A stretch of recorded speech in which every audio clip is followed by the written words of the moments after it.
எனக்கு ஒரு சாமானியன் எல்லா பக்கமும் போய் சொல்லிட்டு இருந்தேன். ஒரு சாமானியனான எனக்கு இப்படி ஒரு வாய்ப்பு கொடுத்து இந்த கிணத்துக்கடவு சட்டமன்ற தொகுதியில முதல்ல எனக்கு வாய்ப்பு கொடுத்த தளபதிக்கு என்னோட அண்ணனுக்கு என்னோட நன்றியை தெரிவிச்சுக்கிறேன். அதே மாதிரி அந்த வாய்ப்பை எனக்கு ஒரு ஒரு முறை வாக்களிங்க என் மக்கள் கிட்ட கேட்டேன். அவங்க எந்த ஒரு வேறுபாடும் பார்க்காம, எந்த ஒரு அடையாளத்திலையும் என்னை பார்க்காம, தளபதிங்கிற ஒரு அடையாளத்துல என்னை பார்த்து நல்ல பையங்கிற ஒரு பேர்ல எனக்கு வாக்களிச்சிருக்காங்க.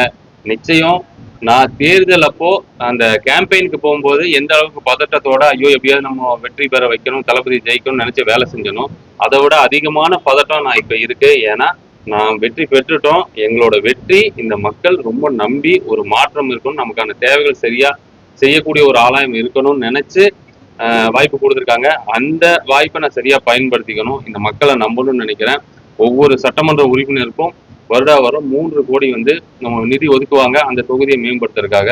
நிச்சயம் இந்த டேபிள்ல நான் இப்போ கோயிலுக்கு போயிட்டு சொல்றேன், என் தளபதி மீது ஆணையாக அந்த 3 கோடி ரூபாய் பணத்துல 1 ரூபா பணம் கூட நான் என் சொந்த தேவைக்காக எடுக்கவே மாட்டேன். நிச்சயம் இந்த 5 வருஷத்துல அந்த 15 கோடி ரூபாயும் இந்த தொகுதியில இருக்கிற மக்களுக்கு மட்டும்தான், இந்த தொகுதியை சேர்ந்த மக்களுடைய கட்டமைப்புக்கு மட்டும்தான் செலவு பண்ணுவேன். நிச்சயம் மக்கள் பணத்தை எடுக்கவே மாட்டேன். தளபதி வழியில நான் மக்களுக்கு பணியாற்றுவேங்கிறத தெரிவிச்சுக்கிறேன். இந்த 9 நாள் ஆயிடுச்சு. இந்த 9 நாள்ல என்னாச்சுன்னா, கிணத்துக்கடவு தொகுதிக்குள்ள நிறைய பிரச்சனைகள் இருந்துச்சு. நிறைய பேர் தண்ணி வரல, எலெக்ஷனுக்கு முதல் நாள் தண்ணி விட்டாங்க, இப்போ வரைக்கும் தண்ணி வரல. கேட்டா விசிலுக்கு தானே ஓட்டு போட்டீங்க, அவங்க கிட்ட போய் கேளுங்கலாம் சொல்லியிருக்கிறாங்க. அது ரொம்ப வருத்தமா இருந்துச்சு அந்த பதில். 9 நாள் நான் சட்டசபையில இருந்தனால வர முடியல.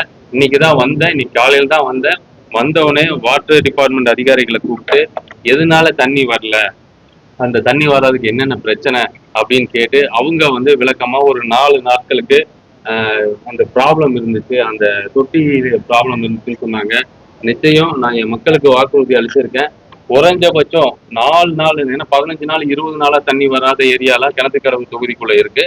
முதல் கட்டமா அந்த மாநகராட்சிக்கு உட்பட்ட 8 வார்டுக்குள்ள இருக்க அதிகாரிகளை கூப்பிட்டு பேசும்போது சொன்னது என்னன்னா, அடுத்து ஒரு 10 நாள் மட்டும், இவ்வளவு வருஷங்களை நம்ம பொறுத்துக்கிட்டோம், அடுத்து ஒரு 10 நாள் மட்டும் பொறுத்துக்கோங்க. அதுக்கப்புறம் நிச்சயம் 3 நாட்கள்ல இருந்து 5 நாட்களுக்கு ஒரு முறை ஒவ்வொரு தெருவுக்கும் குடிநீர், அதாவது குடிக்கிற நீரா, போர் தண்ணி இல்ல, குடிநீர் உங்களுக்கு 3 நாள்ல இருந்து 5 நாளுக்குள்ள நம்ம தொகுதிக்கு எல்லாத்துக்குமே ஃப்ளோவா வரக்கான வாய்ப்பு இருக்கு. நிச்சயம் நானும் இப்படி ஒரு ஆபீஸ்க்குள்ள உட்காந்துக்கிட்டு அங்க வந்துட்டா இங்க வந்துட்டான்னு போன்ல விசாரிக்கிற மாதிரி வேலை செய்ய மாட்டேன். ஒவ்வொரு பகுதிக்கும் நேரா களத்துல ஆய்வு செய்வேன். ஒரு எம்எல்ஏவை பார்த்தா அங்க பாருங்க எம்எல்ஏ போறாரு, அங்க பாருங்க எம்எல்ஏ இருக்கிறாரு, அப்படி ஒரு எம்எல்ஏவா இருக்க மாட்டேன்.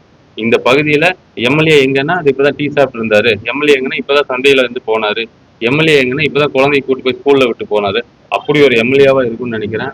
நீங்க எல்லாரும் ஒத்துழைப்பு கொடுங்க. இந்த கிணத்துக்கடவு தொகுதியை